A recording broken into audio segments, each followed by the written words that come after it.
Hello everyone, my name is Yuhan Yao. I'm a graduate student at Caltech. Today I'll be talking to you about the Nuclear Spectroscopic Telescope Array.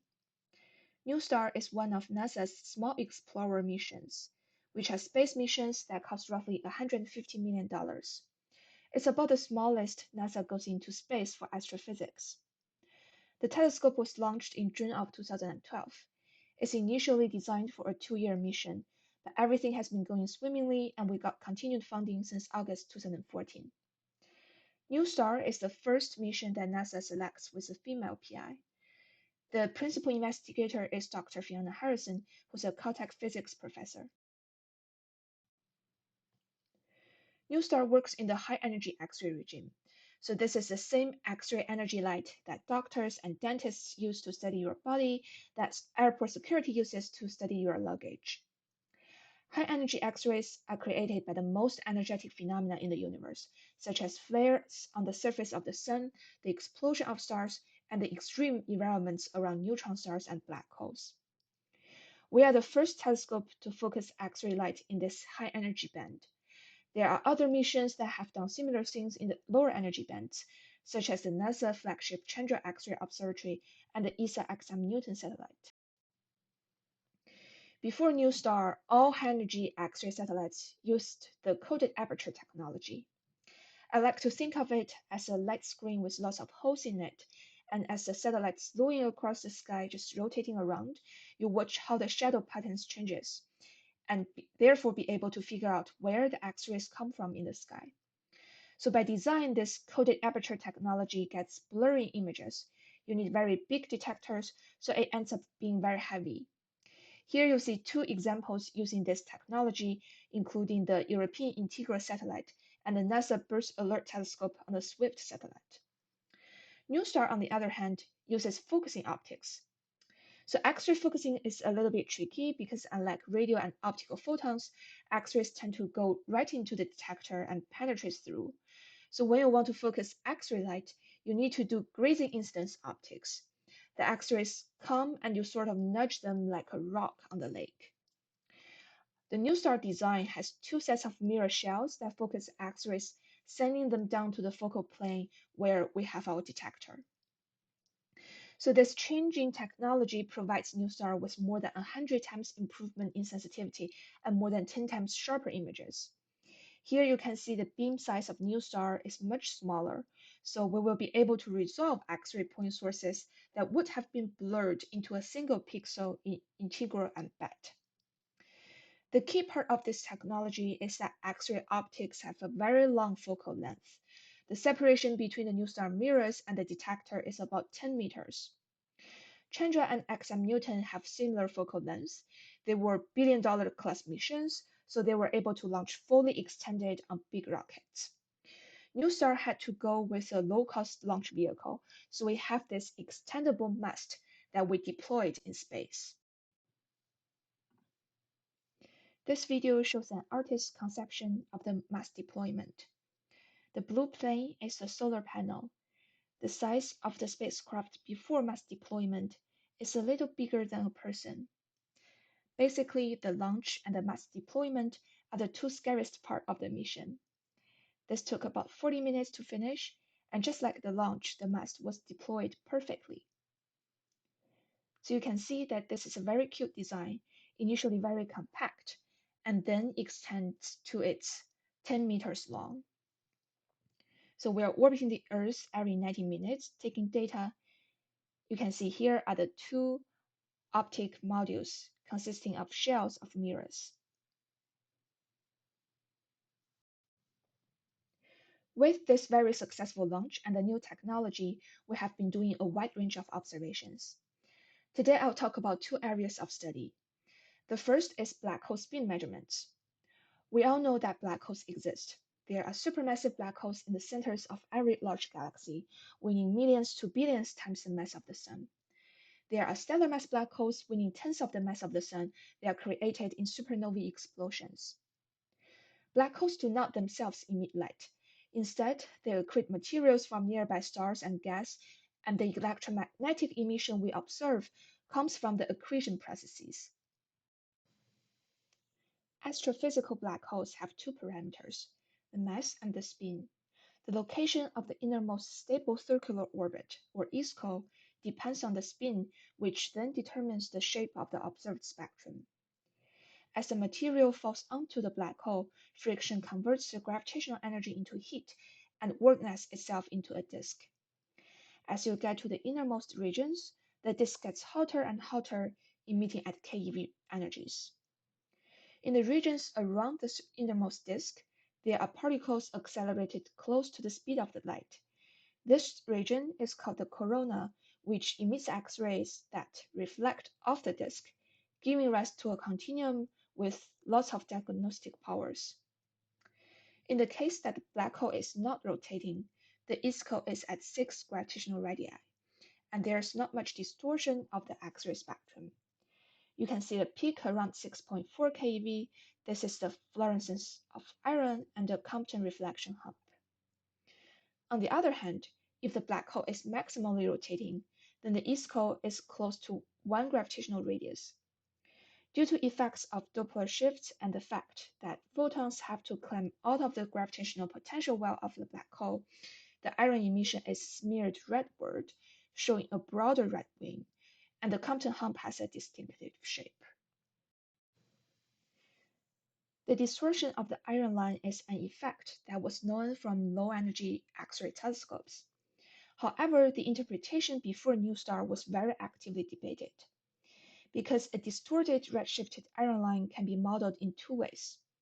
One with a highly spinning black hole, which you see on the top, and the bottom with absorption from clouds of materials surrounding the black hole. However, if you look at the high energy continuum, the spectra are very different. Absorption mostly affects the low energy part, whereas when you have a rapidly rotating black hole, you still get a very intense high energy reflecting component that peaks around 20 keV. And this is where NuSTAR came in by extending sensitivities up to higher energies. One of the first big results from NuSTAR is the observation of an accreting supermassive black hole in the galaxy NGC 1365. This observation, conducted with XM Newton, was originally intended to try to study the geometry of the absorbing clouds by looking for changes in the iron line that were not accompanied by changes in the high-energy emission. Instead, what we saw with NuSTAR was very surprising. You can see the yellow data points clearly show the significant Compton reflection peaking around 20 keV. This indicates an unobscured accretion disk around the rapidly spinning black hole. This is the first observation providing unambiguous evidence of a non-zero black hole spin, and ever since then, we have measured the spin in a few dozen of black holes. So this is the first big science topic from NuSTAR. The second one that I'd like to talk about is ultraluminous X-ray sources. What you see on the right is an image from the nearby spiral galaxy IC342. NuSTAR data are shown in magenta, superposed on a visible image highlighting the galaxy center and the spiral arms. Most of the high-energy X-rays are coming from two nodes in the outer parts of the galaxy disk. When you look at nearby galaxies, it's kind of rare that you will see these really bright X-ray sources that are not at the center of galaxies. We know that the center has a supermassive black hole, so if stuff falls on in it, the accretion gives lots of X-rays. And there's no surprise that you see bright X-ray sources from the center of the galaxy. But these off-nuclear ultraluminous X-ray sources, or ULX, have been a bit of a mystery. Before NuSTAR, there were two big ideas that have been going on for them. One was that maybe they are intermediate mass black holes accreting materials around the Eddington limit. The Eddington limit, or sometimes referred as the Eddington luminosity, is the maximum luminosity an astrophysical source can achieve when there is balance between the force of radiation acting upward and the gravitational force acting inward. We haven't seen any completely conclusive evidence yet in an accreting source that we can definitely say that this must be an intermediate mass black hole. We see some examples from LIGO results, but they're still missing dynamical mass measurements. The other idea is that maybe the majority of ULXs are more like the stellar mass black hole formed in stellar explosions. They must be accreting at very high rates, well above the Einstein limit. In theory, this should be possible, but it can't be a stable scenario, and many people were skeptical about this. Very few people thought that some UR axes can be neutron stars.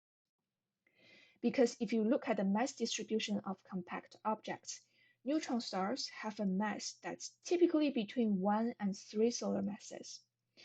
So in order to power a very luminous X-ray source, the neutron star must accrete at even higher rates than a stellar mass black hole.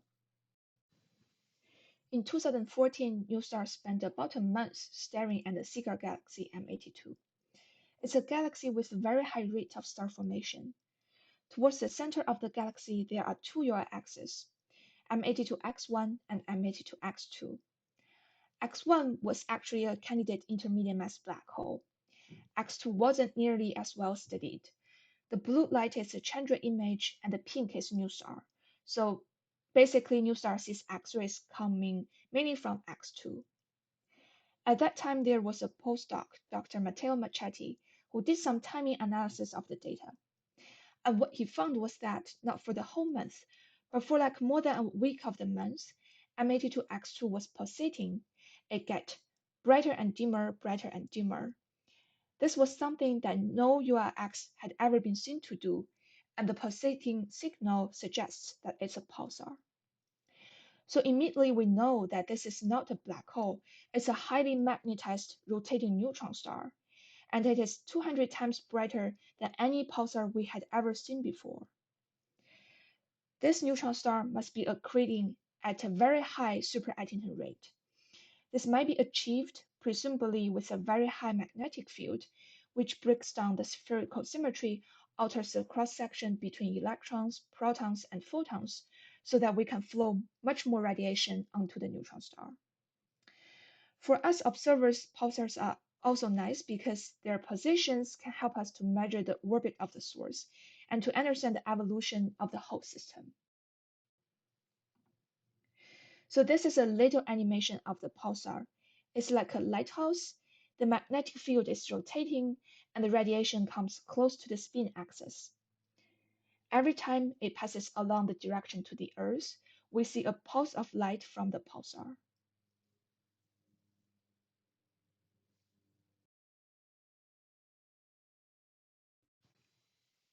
So ever since the NuSTAR discovery of M82X2 in 2014, 8 more ultraluminous pulsars were identified.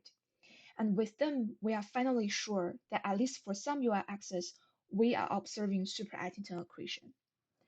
We have already seen previously that the typical spectrum of an accreting black hole has a broad iron line and a Compton hump atop of a continuum power law. In comparison, NuSTAR shows that ultraluminous X-ray sources do not emit much signal above 20 keV. Instead, we observe a thermal-dominated spectrum. This is something that we basically see in all UR axes. You can see a subset of 4 objects from a gallery that Dr. Don Walton put together. All of them can be fitted by a 3-component model. So the blue and the red components are thought to be thermal emission from the hot accretion flow, and the magenta component with a power law shape that cuts off at roughly 10 keV is thought to come from an accretion column, where materials in the accretion disk is funneled onto the magnetic pole of the neutron star. This 3-component model was made specifically for accreting neutron stars. And the fact that all URX spectra can be fit by this model suggests that all of these URXs might be powered by neutron stars, that all of them might be ultraluminous pulsars. I mean, perhaps not all of them, but maybe the majority. And finally, I want to mention that some URXs show variability. For example, in NGC 13X1, we obtained lots of observations together with Chandra and XM Newton at different times. You can see that there is lots of variability, especially in the soft X-rays, while in the NuSTAR band, the variability seems to be reduced. And this is consistent with the picture where the accretion disk is changing, but the accretion column stays relatively stable. So in summary, NuSTAR is the first focusing high-energy X-ray satellite, a game changer in high-energy astrophysics. At this point, we have more than 1,000 papers out of NuSTAR, and I'm glad to have taken you over a few of them. For more information, you can email me, and here are some websites. Thank you for listening.